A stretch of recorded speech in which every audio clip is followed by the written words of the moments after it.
दोस्तों यार यहाँ पर इमेजिन करो कि यहाँ पर एक थॉमस नाम का लड़का है और इस एग्जांपल में मैं एक फॉरेन नाम किस लिए ले रहा हूँ ये आपको बहुत जल्द पता लग जाएगा। खैर दोस्तों यहाँ पर थॉमस अपने लिए एक जॉब ढूंढ रहा होता है और यहाँ पर थॉमस के माता पिता उसे कुछ पैसे दे देते हैं ताकि जॉब ढूंढने तक वो अपना गुजारा कर सके।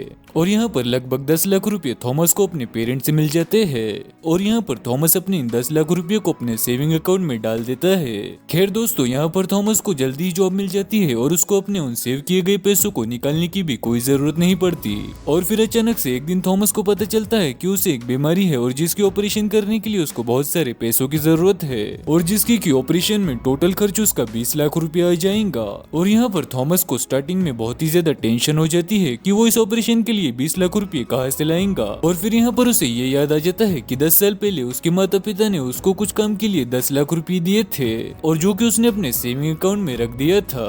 तो यहाँ पर अब थॉमस बहुत ही ज्यादा चैन की सांस लेता है और ये सोचता है कि उसके पैसे 10 लाख से 15 से 16 लाख तो हो ही गए होंगे। और इसी सोच के साथ वो अपने पैसों को विड्रॉ करने के लिए बैंक चला जाता है। और दोस्तों यहाँ पर थॉमस जैसे ही जाकर अपना बैंक अकाउंट चेक करता है तो उसे देखकर तो उसके होश ही उड़ जाते हैं कि उसके टोटल अमाउंट की वैल्यू 10 लाख रुपए से भी कम की हो गई होती है और उस टाइम पर उसके अकाउंट में सिर्फ 9,27,000 रुपए का टोटल बैलेंस पड़ा हुआ था। और जिसको कि देखकर थॉमस बहुत ही ज्यादा दुखी और परेशान हो जाता है। दोस्तों यहाँ पर आप ये भी सोच सकते हो कि यार ऐसा कैसे हो सकता है और थॉमस के पैसे अचानक से कम कैसे हो सकते हैं। तो दोस्तों यार इसलिए मैं आपको यहाँ पर बता दूं कि थॉमस यहाँ पर स्विट्जरलैंड का सिटीजन होता है और स्विट्जरलैंड में सेविंग अकाउंट पर इंटरेस्ट रेट -0.75% है। जी हाँ दोस्तों आपने बिल्कुल सही सुना। इनफैक्ट स्विट्जरलैंड की जैसे डेनमार्क, स्विट्जरलैंड और जापान में भी इंटरेस्ट रेट 0% या फिर नेगेटिव में है। और यार स्टार्टिंग से ही इन देशों के इंटरेस्ट रेट ऐसे नहीं थे और ये सिर्फ इकोनॉमी में स्लो ग्रोथ के कारण नीचे होते होते इतने हो गए हैं। और यार अगर हम इंडिया में ही देख ले तो बैंक्स के रेट भी साल दर साल कम होते जा रहे हैं और करंटली हमें इंडिया के सेविंग अकाउंट में 2.5 से 3% के एवरेज रिटर्न्स मिलते हैं। और यार ऐसा भी हो सकता है कि आने वाले फ्यूचर में इससे और भी ज्यादा नीचे गिर जाए या फिर ये नेगेटिव में भी चले जाए।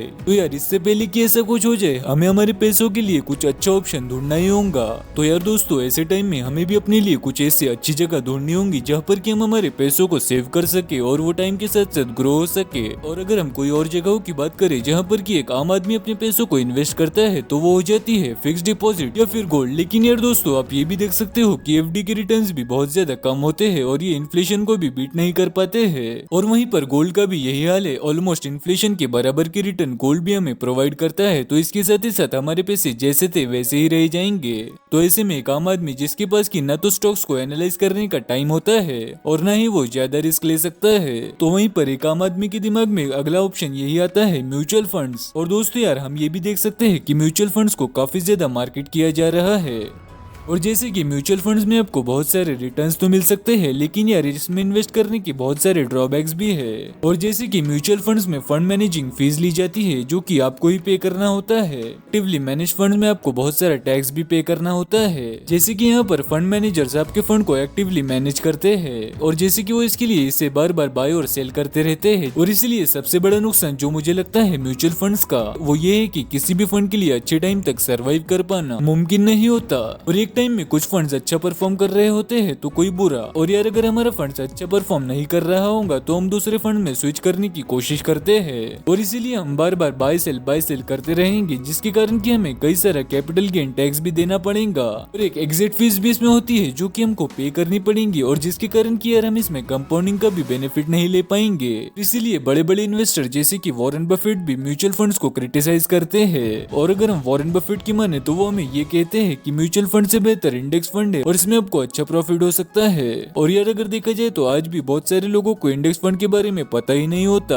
और आज की सिंपल और इम्पोर्टेंट वीडियो में हम यही डिस्कस करने वाले हैं कि हम इंडेक्स फंड में अपने पैसों को इन्वेस्ट करके कैसे बेनिफिट ले सकते हैं। क्योंकि दोस्तों कोई चीज के बारे में पता होना ये तो बहुत ही ज्यादा आम बात है और ये लगभग सभी को पता होता है। और जब तक कि अगर आपको किसी भी चीज के बारे में डीप अंडरस्टैंडिंग नहीं होगी तब तक यार आप उस चीज को कॉन्फिडेंटली नहीं कर पाओगे। तो यार हम इस वीडियो में थोड़ा आगे बढ़ जाते हैं और ये जान लेते हैं कि आखिर ये इंडेक्स फंड क्या होते हैं। और यार जब भी हमें ये सुनने को मिलता है कि स्टॉक मार्केट ऊपर चला गया या फिर स्टॉक मार्केट टूट गया, तो यार इसका सिंपल सा मतलब यही हो जाता है कि इंडेक्स अच्छा परफॉर्म कर रहा है या फिर इंडेक्स नीचे आ गया है। यार इंडेक्स फंड में कुछ कंपनीज का ऐसा ग्रुप होता है जिसमें कि इंडिया की टॉप कंपनीज होती है, और वहीं पर इंडियन स्टॉक मार्केट के दो मेजर इंडाइसेस है जो कि है सेंसेक्स और निफ्टी 50। और यार जैसे ही इन दोनों में अप या फिर डाउन मूवमेंट आता है तो फिर इनमें शामिल जो कंपनीज होती है वही इसको मैनेज करती है। जैसे कि वो कंपनीज भी ऊपर गई होंगी या फिर उनका स्टॉक्स भी नीचे आ गए होंगे, जिस कारण से निफ्टी 50 या फिर सेंसेक्स फ्लक्चुएट कर रहा होगा।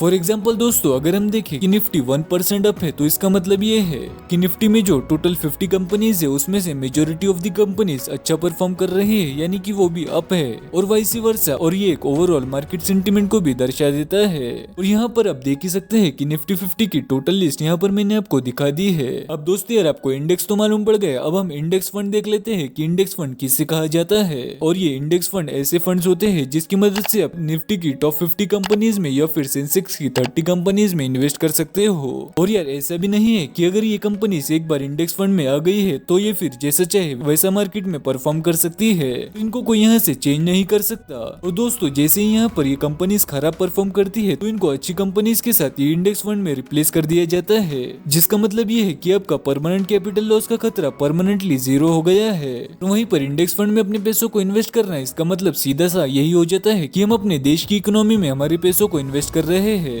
और यार अगर आपको ये लगता है कि इंडिया की इकोनॉमी आने वाले टाइम में अच्छा परफॉर्म करेंगी तो आप डेफिनेटली इंडेक्स फंड में अपने पैसों को इन्वेस्ट कर सकते हो। और यार अगर मैं आपको यहाँ पर इंडेक्स फंड के और थोड़े बेनिफिट बता दूं, जैसे कि इंडेक्स फंड का एक्सपेंस रेशियो बिल्कुल भी नेग्लिजिबल होता है, यानी कि वो बहुत ही ज्यादा कम होता है, वो ज्यादातर 0.1% ही होता है अप्रोक्सीमेटली। और यार ज्यादातर म्यूचुअल फंड कंपनीज भी इंडेक्स फंड में ही अपने पैसों को इन्वेस्ट करती है। और जैसे कि म्यूचुअल फंड में अपने पैसों को इन्वेस्ट करने में कोई खास डिफरेंस भी होता नहीं है, और उल्टा आप इंडेक्स फंड में ही अपने पैसों को इन्वेस्ट करने के लिए म्यूचुअल फंड कंपनीज को थोड़े ज्यादा पैसे पे कर देते हो। और यार कि अगर देखा जाए तो लॉन्ग टर्म में बहुत बड़ा रोल प्ले करते हैं। और यार दुनिया के सबसे ज्यादा जाने माने और महान इन्वेस्टर जो कि वॉरेन बफेट है, वो हम यहाँ पर ये बताते हैं कि दुनिया का कोई भी फंड इंडेक्स फंड के रिटर्न्स को बीट नहीं कर सकता। वो अपनी इन ओपिनियंस में इतनी ज्यादा श्योर है कि उन्होंने इस बात को हेज फंड इंडस्ट्रीज के साथ $1 मिलियन का चैलेंज कर दिया था। और वहीं पर दोस्तों हेज फंड्स भी म्यूचुअल फंड्स की तरह ही मैनेज किए जाते हैं, और इसमें इन्वेस्टमेंट की थोड़ी डिफरेंट टेक्निक यूज होती है।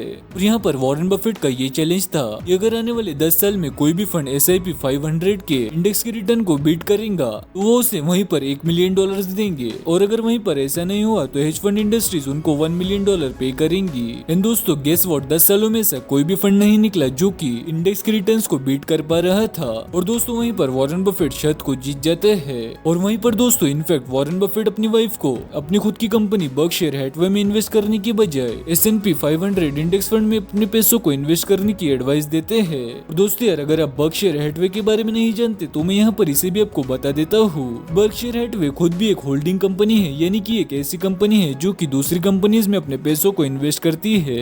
दोस्तों यार इसे अगर देखा जाए तो बर्कशायर हैथवे भी इंडाइसेस की तरह मल्टीपल कंपनीज का एक ग्रुप है। और दोस्तों यार गौर करने वाली बात तो यहाँ पर यह है कि बर्कशायर हैथवे के सारे स्टॉक्स वॉरेन बफेट ने खुद पिक किए हैं, लेकिन फिर भी उनको यहाँ पर ये लगता है कि इंडेक्स की फंड के द्वारा चुने गए स्टॉक्स को भी ओवर परफॉर्म कर देंगे। तो दोस्तों यार इसी बात से आप इंडेक्स फंड की पावर का अंदाजा लगा सकते हो। और यार मैं उम्मीद करता हूँ कि आप लोगों को अभी तक ये मालूम पड़ गया होगा कि क्यों इंडेक्स फंड बेटर है म्यूचुअल फंड से।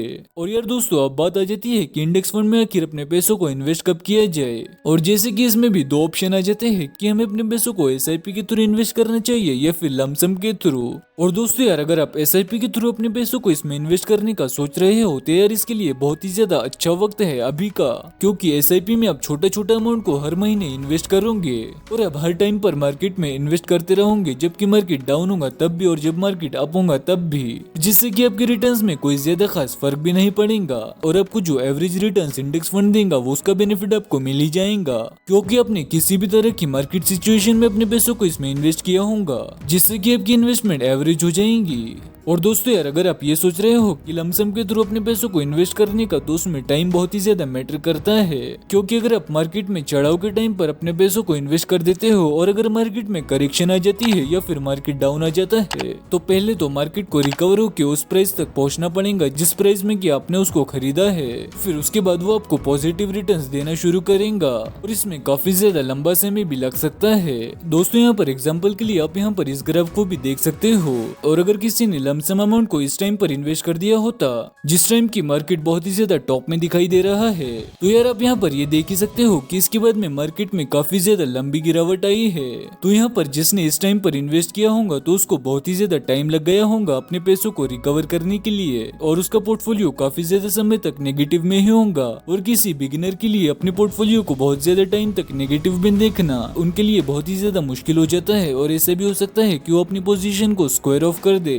और अगर वो सेल कर देता है तो ऑब्वियसली क्या होगा, उसको बहुत ही ज्यादा पछताना पड़ेगा।